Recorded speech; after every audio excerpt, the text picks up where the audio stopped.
तो हेलो मेरे प्यारे साथियों, कैसे हैं आप सभी। उम्मीद करते हैं आप लोग बहुत ही अच्छे होंगे। आज के वीडियो में हम देखेंगे क्लास 12 की केसी सिन्हा से इंडेफिनिट इंटीग्रेशन का लगभग लास्ट एक्सरसाइज है 19.13। कुछ ही क्वेश्चंस बचे हुए हैं, 22 क्वेश्चन तक देखे हुए थे, 23 नंबर क्वेश्चन से देखेंगे। बहुत ही प्यारे तरीके से समझना है, सभी क्वेश्चंस को बहुत ही ईजी वे में समझना है। अगर चैनल को अभी तक सब्सक्राइब नहीं किया तो चैनल को सब्सक्राइब कर लीजिए और साथ में बेल आइकन प्रेस करके अपने 2-4 प्यारे दोस्तों को जरूर शेयर कर दीजिए वीडियो को। चलिए आज का अपना नेक्स्ट वीडियो शुरू करते हैं। देखिए प्यारे भैया, बहुत ही प्यारा सा क्वेश्चन, अपना क्वेश्चन नंबर 23। क्वेश्चन में कह रहा है कि x square divided by x square plus 6x plus 12 ये क्या है, इम्प्रॉपर फंक्शन के रूप में है। ठीक है, ऊपर में भी पावर 2 है, नीचे में भी पावर 2 है, तो इसको क्या करना पड़ेगा, प्रॉपर फंक्शन के रूप में हमें चेंज करना पड़ेगा पहले।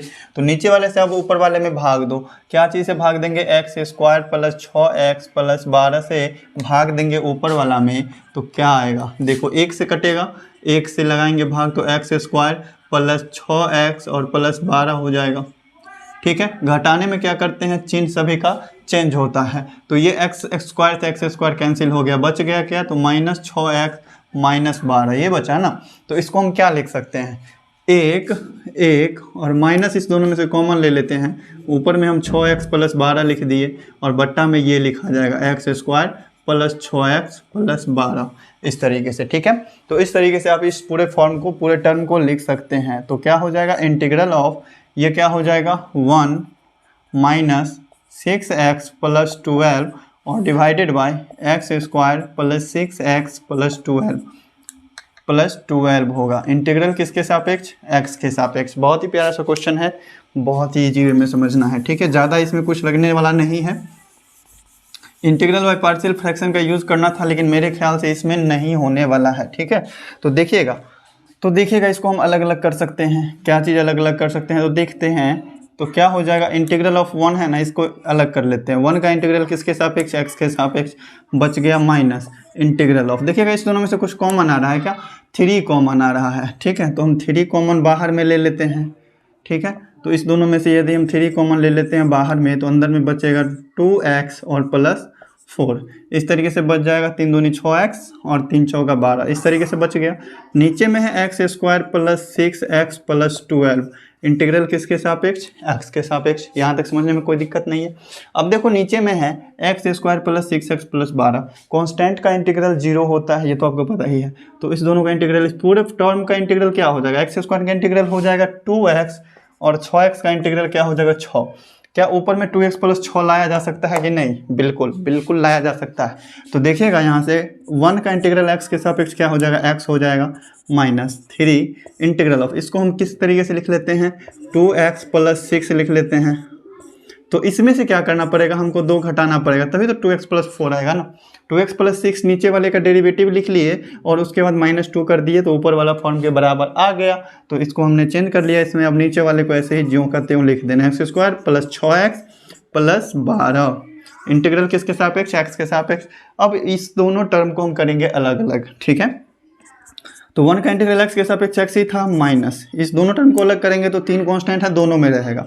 3 integral of 2x plus 6 upon x square plus 6x plus 12, इस तरीके से होगा। इंटीग्रल किसके सापेक्ष, x के सापेक्ष। यहाँ देखिए -3 है, -3 रहेगा और ये 2 कांस्टेंट है ना, इसको भी हम बाहर में ले लेते हैं। इंटीग्रल ऑफ क्या बचेगा, यहाँ 1 बच जाएगा और अपॉन में x square plus 6x plus 12, integral किसके सापेक्ष, x के सापेक्ष। ठीक है, यहाँ तक समझ गए।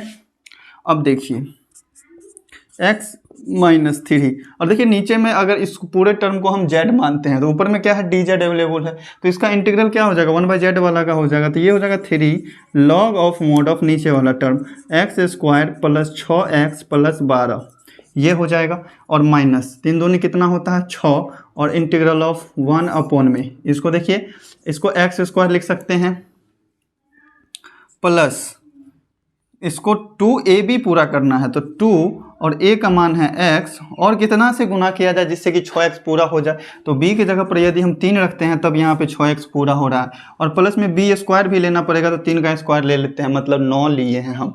पहले से 12 था तो 12 लिखना पड़ेगा और 9 जोड़े हैं अपना मन से, तो 9 को हम घटाएंगे भी अपना मन से। यहाँ तक समझ गए, ये चीज़ समझने में कोई दिक्कत नहीं होना चाहिए। ये पूरा टर्म हो गया एगो और ये पूरा टर्म हो गया एगो। ठीक है, यहाँ तक समझने में कोई डाउट नहीं। तो देखिए ये क्या होता है, x minus 3 log of mod of x square plus 6x plus 12 और माइनस 6 हो जाएगा, और इंटीग्रल ऑफ 1 इस पूरे टर्म को हम क्या लिख सकते हैं, x प्लस 3 का होल स्क्वायर और प्लस 12 में से 9 घटेगा तो कितना बचेगा, 3 बचेगा। 3 को हम किसका स्क्वायर लिख सकते हैं, प्लस है प्लस दिया, इसको हम लिख सकते हैं √3 का स्क्वायर। इस तरीके से इंटीग्रल किसके सापेक्ष, x के सापेक्ष। देखिए 1/x² प्लस a² वाले फॉर्म पे आया, इसका इंटीग्रल क्या हो जाएगा, 1/8 tan इनवर्स x, यही होगा ना। हाँ तो देखिएगा मार्कर करते हैं चेंज। अब देखिए यहाँ से जो चीज़ जैसे भी है, चूंकि इस सब का इंटीग्रल हम निकाल लिए हैं तो इस सब का इंटीग्रल को ऐसे ही लिखना पड़ेगा, x - 3 log of mod of x² plus 6x plus 12, ठीक है, और -6 है, -6 दे देंगे और इसका इंटीग्रल क्या हो जाएगा, चूंकि यहाँ पर x वाला टर्म है x प्लस 3 और कांस्टेंट है √3 तो 1/a होता है इसका इंटीग्रल, तो गुने 1/a हो जाएगा। 1/a का मतलब क्या, √3 और tan इनवर्स x हो जाएगा, मतलब tan इनवर्स x के जगह पर कितना है, x प्लस 3 है तो ये हो जाएगा x प्लस 3 और प्लस में कांस्टेंट। तो देखिएगा इस 6 को हम क्या लिख सकते हैं, 2 गुना 3 लिख सकते हैं ना। तो देखते हैं यहाँ इस 6 को हम किस तरीके से लिख सकते हैं, इस तरीके से 2 गुना 3 कर सकते हैं, ठीक है। और 3 को हम √3 गुना √3 लिख सकते हैं कि नहीं, 3 को हम √3 गुना √3 लिख सकते हैं, तो एगो से एगो √3 कट जाएगा और एगो √3 बच जाएगा। तो आंसर अपना क्या आएगा, x - 3 log of mod of x² plus 6x plus 12, इस तरीके से, और माइनस कितना आ गया 2√3 tan inverse x plus 3 plus c, ये हो गया अपना प्यारा सा है ना। tan इनवर्स x नहीं, tan इनवर्स x बट्टा a होता है, तो इसके नीचे में √3 भी हो जाएगा, यहाँ पर भी √3 हो जाएगा। अब प्यारा सा आंसर मैच किया, ठीक है। स्क्रीनशॉट लेकर के नोट करना चाहते हैं नोट कीजिए।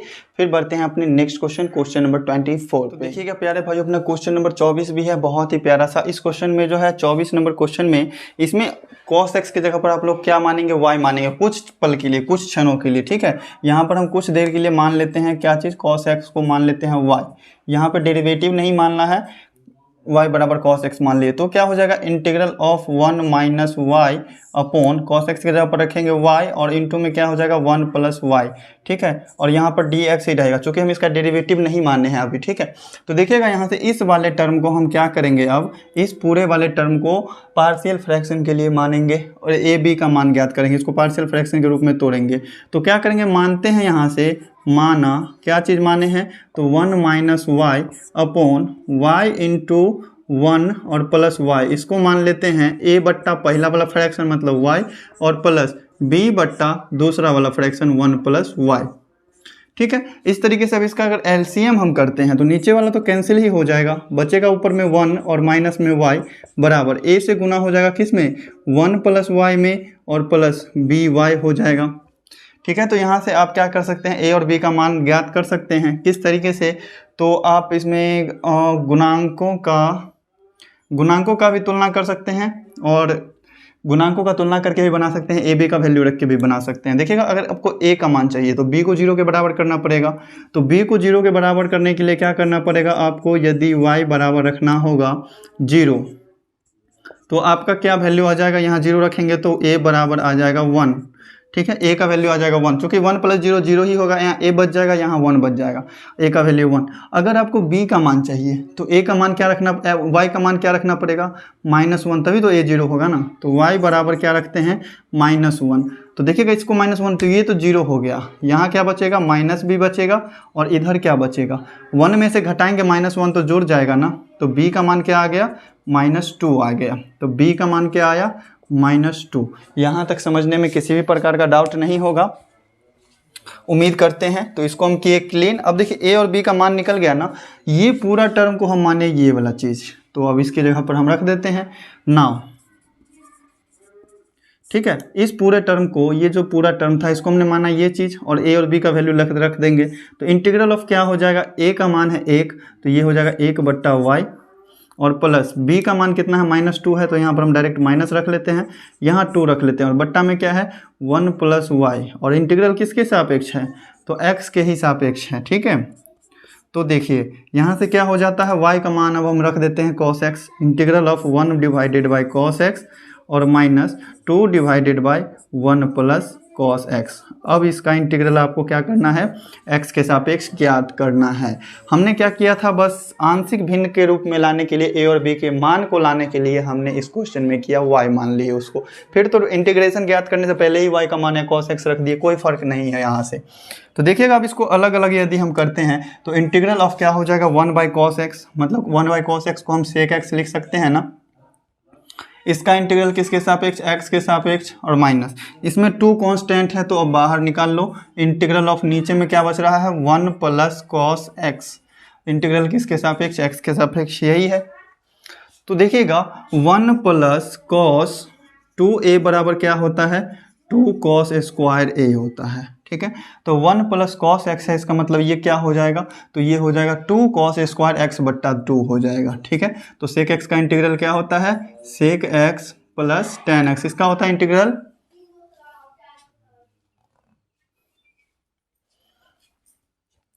सेक एक्स का इंटीग्रल होता है log of mod of sec x plus tan x, ठीक है। Log of mod of sec x plus tan x, ये हो गया इसका इंटीग्रल, और माइनस 2 इसका भी इंटीग्रल नहीं ज्ञात करेंगे, इसको थोड़ा और सॉल्व करना है। इसको सॉल्व करके हम क्या लिख सकते हैं 2 cos square x by 2, integral किसके सापेक्ष, एक्स के सापेक्ष, ठीक है। अब देखिए नीचे वाला से ये कांस्टेंट बाहर आएगा ना, नीचे वाला से ये कांस्टेंट आएगा बाहर, तो क्या करना होगा, इस कांस्टेंट को बाहर निकालेंगे तो 2 से 2 तो कैंसिल हो जाना ही है, 2 से 2 कैंसिल हो ही जाना है। तो ये हो जाएगा log of mod of sec x plus tan x, ठीक है, और माइनस ये 2 है कांस्टेंट पहले से, और ये नीचे वाला 2 निकलेगा तो इधर आ जाएगा integral of cos square x by 2 है ना, इसको यदि हम ऊपर ले जाते हैं तो सेक स्क्वायर एक्स बाई 2 लिख सकते हैं। इंटीग्रल किसके सापेक्ष, एक्स के सापेक्ष। भाई ये 2 से 2 तो गया, तो बचा क्या अपना, ये बच गया log of mod of sec x plus tan x, यही बचा ना, और माइनस इसका इंटीग्रल क्या हो जाएगा सेक स्क्वायर एक्स का इंटीग्रल होता है टेन एक्स, ठीक है। तो इसका देखेंगे कि एक्स का गुणांक क्या है, एक्स का गुणांक 1/2 है, तो 1 से भाग भी देंगे इसके गुणांक में बाहर में, ठीक है। और इसका इंटीग्रल हो जाएगा टेन एक्स हो जाएगा ना, टेन एक्स बाई 2 हो जाएगा, और प्लस सी, ये जो 1/2 भाग में इसको गुना में ले जाएंगे तो ये भी पलट जाएगा, तो ये क्या हो जाएगा ऊपर चला जाएगा, तो log of mod of sec x plus tan x तो हो ही गया इधर, और माइनस ये 2 चला जाएगा ऊपर, क्या हो जाएगा टेन एक्स बाई 2 प्लस सी। यही रहा अपना प्यारा सा आंसर। नोट करना चाहते हैं स्क्रीनशॉट लेकर के नोट कीजिए। चलते हैं अपने नेक्स्ट क्वेश्चन पे। प्यारे भाइयों अपना ये प्यारा सा क्वेश्चन है, क्वेश्चन नंबर 25, ये भी बहुत ही प्यारा सा है। क्या करना है आपको देखिएगा, ऊपर में इसका कुछ इंटीग्रल करने का कुछ ध्यान नहीं आ रहा है, नहीं हो पा रहा है, क्योंकि साइन एक्स को अगर हम कॉस में भी चेंज कर देंगे 1 माइनस कॉस स्क्वायर एक्स, तो ऊपर में उसका डेरिवेटिव होना चाहिए, लेकिन ऊपर में 1 प्लस साइन एक्स है। तो यहाँ पर आप क्या करेंगे, इसको अलग अलग कर लीजिए ना, अलग अलग कर लेते हैं। तो अलग अलग करेंगे तो किस तरीके से होगा, इंटीग्रल ऑफ एक बार हो जाएगा 1/sin एक्स, और इनटू में क्या हो जाएगा 1 प्लस कॉस एक्स, ठीक है। और इसका इंटीग्रल किसके सापेक्ष होगा, एक्स के सापेक्ष, और प्लस में साइन एक्स है तो प्लस इंटीग्रल ऑफ क्या हो जाएगा साइन एक्स, और अपॉन में जो भी टर्म है नीचे में वो चीज़ को हम लिख देंगे sine x into 1 plus cos x. इसका क्या होगा इंटीग्रल किसके सापेक्ष, एक्स के सापेक्ष। यहाँ तक समझ में आ गया। अब देखो इधर वाले टर्म में इसमें क्या करते हैं, इसमें हम ऊपर भी साइन एक्स से गुना कर देते हैं, नीचे भी साइन एक्स से गुना कर देते हैं, क्योंकि नीचे में हमको क्या करना है कॉस के फॉर्म में लाना है ना। तो कॉस के फॉर्म में लाने के लिए इसको साइन स्क्वायर एक्स करना पड़ेगा। तो ये क्या हो जाएगा इंटीग्रल ऑफ, अगर हम ऊपर भी साइन एक्स से गुना कर दें और नीचे भी साइन एक्स से गुना कर दें तो नीचे में हो जाएगा साइन स्क्वायर एक्स, और इंटू में 1 प्लस कॉस एक्स, तो ऐसे ही रहेगा। इंटीग्रल किसके सापेक्ष, एक्स के सापेक्ष, ठीक है। और प्लस देखिएगा यहाँ से साइन एक्स से साइन एक्स कैंसिल हो गया, बच गया सिर्फ integral of 1 divided by 1 plus cos x. इसका इंटीग्रल किसके सापेक्ष, एक्स के। तो देखते हैं अब यहाँ से क्या किया जा सकता है। इंटीग्रल ऑफ ऊपर में साइन एक्स डी एक्स है, रहने देते हैं ऐसे ही, चूँकि कॉस एक्स का डेरिवेटिव है, और नीचे वाले को हम कॉस एक्स में चेंज कर लेते हैं। तो ये क्या हो जाएगा 1 माइनस कॉस स्क्वायर एक्स होगा कि नहीं, और इंटू में क्या हो जाएगा 1 प्लस कॉस एक्स। इंटीग्रल किसके सापेक्ष, एक्स के सापेक्ष, और प्लस इंटीग्रल ऑफ, इसको क्या लिख सकते हैं 1 प्लस कॉस एक्स क्या होता है 2 कॉस स्क्वायर एक्स बाई 2 होता है। तो ये हो जाएगा 1 divided by 2 cos square x by 2 हो जाएगा। इंटीग्रल किसके सापेक्ष, एक्स के सापेक्ष। यहाँ तक समझने में कोई दिक्कत नहीं है। अब देखो इस पूरे टर्म को थोड़ा सा सॉल्व करना चाहते हैं तो कर सकते हैं, नहीं करना चाहते हैं तो रहने देते हैं ऐसे ही। क्या हो जाएगा, साइन एक्स डिवाइडेड बाई, इसको ऐसे ही रहने देते हैं, 1 माइनस कॉस स्क्वायर एक्स ऐसे ही रहने दिया हमने, और 1 प्लस कॉस एक्स इसको भी ऐसे ही रहने दिया हमने। ढोकर तो ले ही जाना पड़ेगा ना, चूँकि अगला वाला काम कर रहे हैं। प्लस 1/2 कॉन्स्टेंट है, बाहर ले लेते हैं, कॉस स्क्वायर एक्स बाई 2 है, ऊपर जाएगा तो क्या हो जाएगा, सेक स्क्वायर एक्स बाई 2 हो जाएगा, और प्लस क्या हो जाएगा, सी कॉन्स्टेंट, चूँकि इंटीग्रल हमने निकाल लिया है। अब देखो इंटीग्रल ऑफ साइन एक्स, मेरे ख्याल से ये क्वेश्चन थोड़ा लंबा में जाने वाला है मेरे ख्याल से, देखते हैं कितना तक सॉल्व हो पाता है। 1 माइनस कॉस स्क्वायर एक्स, इस तरीके से ये सेम उतार रहे हैं, इंटू 1 प्लस कॉस एक्स, इसको भी हमने सेम उतार दिया। इंटीग्रल किसके सापेक्ष, एक्स के सापेक्ष।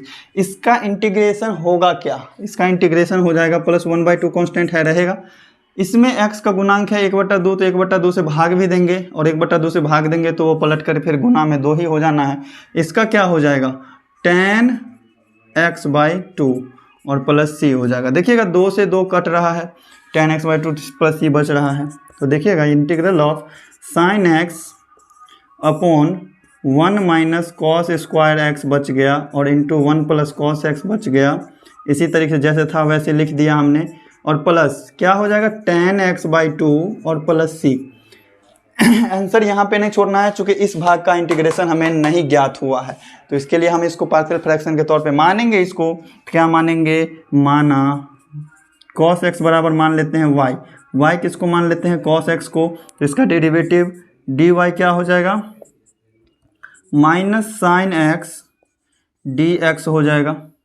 y नहीं मानते हैं, z मान लेते हैं, ठीक है, थोड़ा इजी रहेगा, dz हो जाएगा। तो ये माइनस साइन एक्स, देखिए ऊपर में क्या अवेलेबल है, सिर्फ साइन एक्स dx ही अवेलेबल है ना, तो इसको माइनस को हम क्या करते हैं, इधर ले आते हैं, ठीक है, यहाँ तक समझने में कोई दिक्कत नहीं। अब देखिए इसके आगे का सॉल्यूशन किस प्रकार से होगा, मेरे ख्याल से नहीं हो पाएगा इस बोर्ड पे, तो मिटाना भी पड़ेगा एक बार। तो देखिएगा ये पूरा टर्म है ना, हमने इस टर्म को माना है, तो सिर्फ इस टर्म को अभी चलिए सब पूरा ही लिख लेते हैं। इंटीग्रल ऑफ क्या हो जाएगा, नीचे में क्या है, cos x की जगह पर हम क्या रखेंगे, z, तो ये हो जाएगा divided by 1 minus Z square होगा, और इंटू में 1 प्लस जेड होगा, ये होगा ना। और ऊपर में साइन एक्स डी एक्स किसके बराबर है, माइनस डी जेड के, तो यहाँ पर हम लिख लेते हैं माइनस डी जेड, और plus tan x by 2 plus C है, प्लस tan x बाई 2 और प्लस सी है, इसको हमने इस तरीके से रहने दिया। माइनस कांस्टेंट है, इसको बाहर भी ले सकते हैं, चाहे इसमें ही मल्टीप्लाई कर दो, इसमें ही हम मल्टीप्लाई कर देते हैं, क्या हो जाएगा, इंटीग्रल ऑफ ऊपर में हम डी जेड रहने देते हैं, और इस 1 माइनस जेड स्क्वायर में हम गुना कर देते हैं माइनस से, तो जेड स्क्वायर माइनस 1 हो जाएगा, और इंटू में 1 प्लस जेड बचेगा, और प्लस में क्या है, tan x बाई 2 प्लस ये, इसको तो ढो ही रहे हैं ऐसे ही, प्लस सी, ठीक है। अब इसका जो है पार्शियल फ्रैक्शन के लिए, आंशिक भिन्न के द्वारा समाकलन के लिए मान लीजिए क्या चीज़ मानेंगे, तो मान लेते हैं इस पूरे फ्रैक्शन वाला जो भी पार्ट है 1 divided by Z square minus 1, चाहे इसको हम क्या करते हैं, थोड़ा सा और सॉल्व करते हैं, थोड़ा सा और सॉल्व किया जा सकता है। देखिए किस तरीके से, integral of D Z upon, इसको हम जेड स्क्वायर माइनस 1 है, इसको ए स्क्वायर माइनस बी स्क्वायर के फॉर्म पे तोड़ा जा सकता है। इसको हम एक बार जेड प्लस 1 और इंटू में जेड माइनस 1 लिख सकते हैं, और इंटू में क्या है 1 प्लस जेड भी है, ठीक है, और plus tan x by 2 plus C, ठीक है। इसमें देखिएगा जेड प्लस 1 लिखो या फिर 1 प्लस जेड लिखो, बात तो बराबर ही है। जेड प्लस 1 का होल स्क्वायर हो सकता है कि नहीं, हो सकता है बिल्कुल, ये हो जाएगा डी जेड अपोन में जेड प्लस 1 का होल स्क्वायर, और इंटू में जेड माइनस 1, और plus tan x by 2 plus C, ढो रहे हैं, ढोते चलेंगे जहाँ तक ढोना। अब हम इसको और ज़्यादा सॉल्व नहीं कर सकते हैं, इसको हम क्या करते हैं, पार्शियल फ्रैक्शन के लिए मान लेते हैं। माना क्या चीज़, 1 अपॉन जेड प्लस 1 का होल स्क्वायर और प्लस जेड माइनस 1, इसको हम मान लेंगे a बट्टा, यहाँ पर होगा कि नहीं होगा, हो जाएगा, देखते हैं। 1 डिवाइडेड बाई जेड प्लस 1, एक बार मानेंगे एक फ्रैक्शन करके, ये प्लस नहीं है, यहाँ पे इनटू है, ठीक है, और प्लस b अपॉन, इसका स्क्वायर करके मानेंगे एक बार, तो z प्लस 1 का स्क्वायर, और प्लस c अपॉन अगला वाला फैक्टर z माइनस 1। तो इसको यदि हम सॉल्व करते हैं तो क्या आएगा, इधर तो एक ही बचेगा, नीचे वाला तो कट ही जाएगा, बराबर a इंटू में बच जाएगा z प्लस 1 और इंटू में z माइनस 1, इसके नीचे वाले से इसमें अगर भाग करते हैं तो जेड प्लस वन से एगो जेड प्लस वन कटेगा, एगो एगो दोनों बचेगा तो एगो एगो से गुना कर देंगे, प्लस बी वाला टर्म है जेड प्लस वन का होल स्क्वायर, भाग देते हैं Z plus one square cut जाएगा, बचेगा सिर्फ क्या जेड माइनस वन और प्लस सी इंटू में इसका जेड माइनस वन से भाग देते हैं इसमें तो बचता है सिर्फ जेड प्लस वन का होल स्क्वायर। तो प्यारे भाइयों देखिएगा इसमें अगर आपको a का मान चाहिए तो b और c में कॉमन फैक्टर तो नहीं मिलेगा, b का मान चाहिए तो a और c में मिल जाएगा, लेकिन इसके लिए इस दोनों में भी मिल जाएगा। चलिए देख लेते हैं ये भी करके, ठीक है। तो देखिएगा अगर आपको a का मान चाहिए तो a का मान तो यहाँ से निकलेगा नहीं, b का मान पहले निकालेंगे। तो इस दोनों में कॉमन फैक्टर है z प्लस, तो यहाँ पर देखिएगा यदि आपको z का मान क्या रखना चाहिए तो पहले हम देखते हैं कि a का मान ज्ञात करने के लिए b और c में कॉमन फैक्टर नहीं मिल रहा है, तो b का मान पहले निकालते हैं। तो a और c में कोई कॉमन फैक्टर है क्या, z प्लस वन और z प्लस वन है ना, तो z प्लस वन को यदि हम जीरो करना चाहते हैं तो z का क्या मान रखना पड़ेगा, तो z का वैल्यू रखना पड़ेगा माइनस वन। तो यदि हम z का मान माइनस वन रखें तो ये दोनों तो हो गया जीरो, यहाँ से देखो ये वाला टर्म बचेगा, इसमें अगर हम माइनस वन रखें तो माइनस वन माइनस टू हो जाएगा, तो माइनस टू भी हो जाएगा बराबर वन, माइनस टू भी बराबर वन है, तो b का मान क्या निकला यहाँ से, ये हो जाएगा minus one divided by two, ये निकल गया b का मान। अब आपको क्या करना है, c का वैल्यू ज्ञात करना है, तो इसके लिए भी आपको z का वैल्यू रखना पड़ेगा, क्या रखना है सो सीख लो कैसे है। तो c के मान हमको चाहिए ना, तो c को छोड़ के a और b में हम कॉमन फैक्टर खोजेंगे, तो कॉमन है z माइनस वन और z minus one, z minus one को जीरो करने के लिए z का क्या मान रखना चाहिए, तो z का वैल्यू रखना चाहिए वन, कोई भी बता सकता है ये, ठीक है। ये दोनों तो हो गया जीरो वन रखने पर, तो वन रखेंगे यहाँ तो वन और वन टू होगा, टू का स्क्वायर कितना होगा फोर, ठीक है। तो ये हो गया 4c बराबर वन, तो c का मान क्या आ जाएगा वन डिवाइडेड बाय फोर, ये आ गया c का वैल्यू, ठीक है। अब अगर आपको a का वैल्यू चाहिए तो हमको b और c का वैल्यू पता है, कुछ ऐसा वैल्यू रख देंगे छोटा सा जिससे कि एक समीकरण टाइप बन जाए, b और c का मान पुट करेंगे, a का मान निकल जाएगा। तो यहाँ तक नोट करना चाहते हैं स्क्रीनशॉट लेकर के नोट कीजिए, फिर देखते हैं इसके आगे की चीज़ों को समझते हैं। थोड़ा छोटा छोटा सॉल्यूशन करेंगे इसमें, देखिएगा z का मान माइनस वन और z का मान वन रख लिए, b और c का मान आ गया, a के मान के लिए हम z का कोई छोटा सा वैल्यू रखेंगे, तो चलिए हम z बराबर जीरो ही रख लेते हैं। z बराबर जीरो रखने पर क्या आएगा, देखिए z का मान इधर तो वन रहेगा ही, ये तो वन है LHS में तो ये तो रहेगा ही, बराबर z का वैल्यू जीरो रखे हैं ना, तो जीरो प्लस वन वन होगा, जीरो माइनस वन होगा, वन को माइनस वन से गुना करेंगे तो माइनस वन हो जाएगा, माइनस वन को a से गुना किया तो माइनस a हो गया। इसी तरीके से इसमें आप जीरो रखेंगे तो ये भी माइनस बी हो जाएगा, क्या हो जाएगा माइनस बी हो जाएगा, ठीक है। और सी के जगह पर यहाँ पर जीरो रख के देख लेते हैं, जीरो रखेंगे एक, जीरो प्लस वन वन होगा और वन का स्क्वायर वन ही होता है, वन को सी से गुना करेंगे तो प्लस सी हो जाएगा, ठीक है। तो वन का वैल्यू क्या आया माइनस ए माइनस बी माइनस और प्लस में सी, बी और सी का वैल्यू आपको पता है ना, तो रख देते हैं यहाँ से, तो वन बराबर क्या आया, ए का वैल्यू तो नहीं पता है माइनस ए, और माइनस में है पहले से तो माइनस दे देते हैं, b का मान क्या है माइनस एक बट्टा दो है, ये हो जाएगा प्लस एक बट्टा दो, चूँकि माइनस माइनस क्या हो जाएगा प्लस, c का मान है प्लस वन बाई फोर, तो वन बाई फोर रहेगा इस तरीके से। ये a है माइनस में, तो आप इसको करो लेफ्ट साइड में ले आओ तो प्लस में आ गया, ये वन उधर जाएगा तो माइनस में चला जाएगा, तो ये हो जाएगा one by two plus one by four और माइनस में वन हो जाएगा, ये वन जो इधर आया है, ठीक है। अब यहाँ से आपको a का वैल्यू निकल जाएगा, एलसीएम लेते हैं तो एलसीएम आएगा चार, दो दूनी चार तो ऊपर में होगा दो, चार एक चार तो ऊपर में होगा एक, और माइनस कितना हो जाएगा चार, तो a का वैल्यू कितना आया माइनस एक बट्टा चार, a का वैल्यू आ गया माइनस एक बट्टा चार। मेरे ख्याल से इतना में भी नहीं होगा, मेरे ख्याल से इतना में भी नहीं होगा। अब करते हैं नाउ इस पूरे टर्म को, किस टर्म को हमने पार्शियल फ्रैक्शन के लिए माना था, ये वाला टर्म को, तो इसकी जगह पर हम क्या करेंगे ए बी सी का मान रख के ये वाला चीज़ लिखेंगे, ठीक है। तो क्या हो जाएगा इंटीग्रल ऑफ a का मान कितना निकला है माइनस वन बाई फोर, तो माइनस वन बाई फोर रख लेते हैं कांस्टेंट बाहर में, इंटीग्रल ऑफ एक बट्टा जेड प्लस वन हो जाएगा, इंटीग्रल किसके सापेक्ष जेड के सापेक्ष, ठीक है। b का मान माइनस वन बाई टू है, माइनस वन बाई टू हम कॉमन ले लेते हैं बाहर में, मतलब बाहर में कांस्टेंट है बाहर में निकाल देते हैं, integral one upon one Z plus one का स्क्वायर बचेगा, ठीक है। इंटीग्रल किसके सापेक्ष जेड के सापेक्ष, c की बात है, c का मान है वन बाई फोर, तो one by four integral of कितना है one divided by Z minus one, इसका इंटीग्रल जेड के सापेक्ष, और प्लस में tan x by two plus C था ना, तो उसको भी हम लिख लेते हैं plus tan x by two और प्लस सी, कोई दिक्कत नहीं होना चाहिए समझने में। अब देखो इसका इंटीग्रल क्या हो जाएगा, ये हो जाएगा minus one by four log of mode of Z plus one, ठीक है, और माइनस 1/2 और इसका इंटीग्रल क्या हो जाएगा, 1/x² के टर्म में है ना, तो 1/x² का इंटीग्रल क्या होता है, -1/x, तो ये हो जाएगा -1/z+1 ये होगा, और प्लस ये क्या हो जाएगा 1/4 log of mod of z-1, और प्लस में tan x/2 प्लस सी है, इसको रहने देते हैं ऐसे ही tan x/2 प्लस सी, इसको ढो करके ले चलेंगे जहाँ जाएंगे।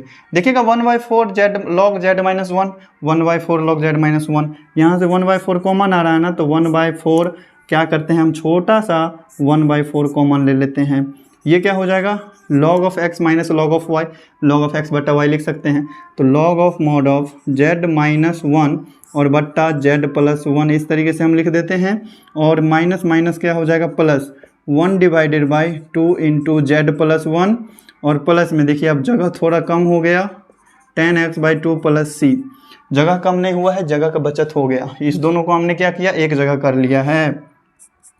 अब देखिए क्या किया जा सकता है, चलिए अब हम z जिसको माने थे उसका वैल्यू पुट करते हैं, z हम माने थे cos x को, हमको याद है, तो log ऑफ mod ऑफ क्या हो जाएगा cos x - 1 और अपोन में cos x + 1, ठीक है, और प्लस 1/2 इंटू इस z की जगह पर रख देंगे cos x + 1 हो जाएगा, ठीक है, और प्लस tan x/2 और प्लस में c।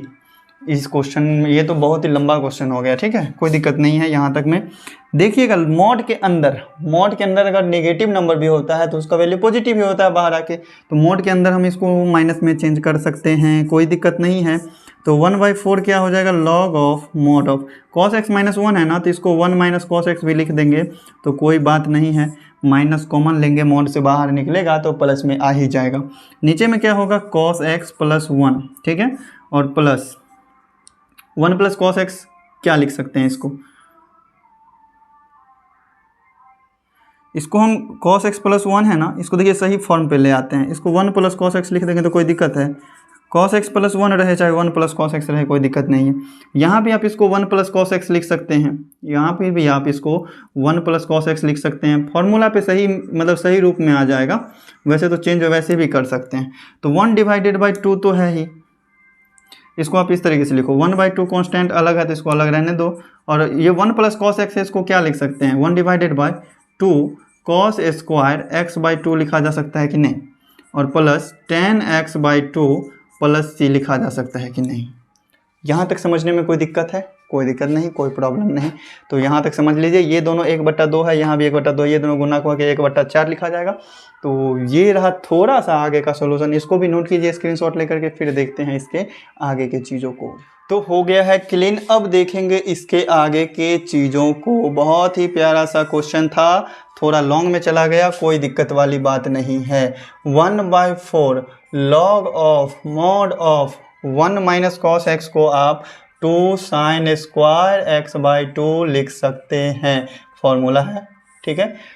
1 + cos x को आप 2 cos स्क्वायर x/2 लिख सकते हैं, फॉर्मूला है, मॉड के अंदर ही रहेगा, और प्लस ये 1/4 हो जाएगा, प्लस 1/4 ये cos स्क्वायर x/2 है, इसको ऊपर ले जाओ तो क्या हो जाएगा sec स्क्वायर x/2, ठीक है, और plus tan x/2 plus c है, इसको रहने देते हैं, प्लस tan x/2 और प्लस c, इस तरीके से ही रहने दिया।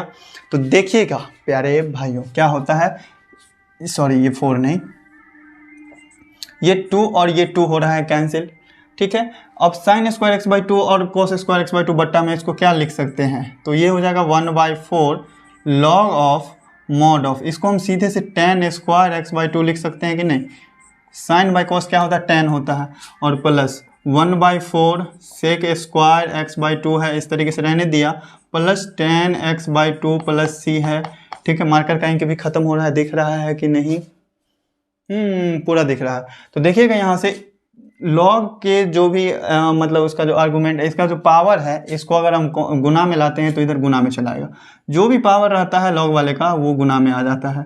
तो क्या हो जाएगा यहाँ से 1/4, इसका स्क्वायर हटाएंगे तो इधर क्या हो जाएगा गुना में आ जाएगा, गुना में 2 आ गया, log of mod of tan x/2, ठीक है। देखिए यहाँ तक भी आप छोड़ दोगे ना तो आंसर बिल्कुल सही है, लेकिन बुक से आंसर मैच करने के लिए थोड़ा सा सॉल्व करना पड़ेगा। प्लस 1/4 सेक स्क्वायर x/2 और प्लस 10x/2 और प्लस c, इस तरीके से देखिएगा ये 2 से 2 दूनी 4 कट रहा है, तो क्या आंसर आ गया अपना 1/2 log of mod of 10x/2 और प्लस 1/4 सेक स्क्वायर x/2 और प्लस 10x/2 और प्लस c। मार्कर का इंक हुआ खत्म और क्वेश्चन भी अपना आज का रहने देते हैं लास्ट। तो प्यारे भाइयों, आज का वीडियो आपको कैसा लगा कमेंट करके एक बार जरूर बताना। वीडियो अच्छी लगी तो वीडियो को लाइक करें और चैनल पे नए हैं तो चैनल को सब्सक्राइब करें और अपने 2-4 प्यारे मित्रों को, प्यारे दोस्तों को शेयर करना बिल्कुल भी ना भूलें। तो चलिए तो प्यारे दोस्तों, पढ़ते रहिए। Thank you.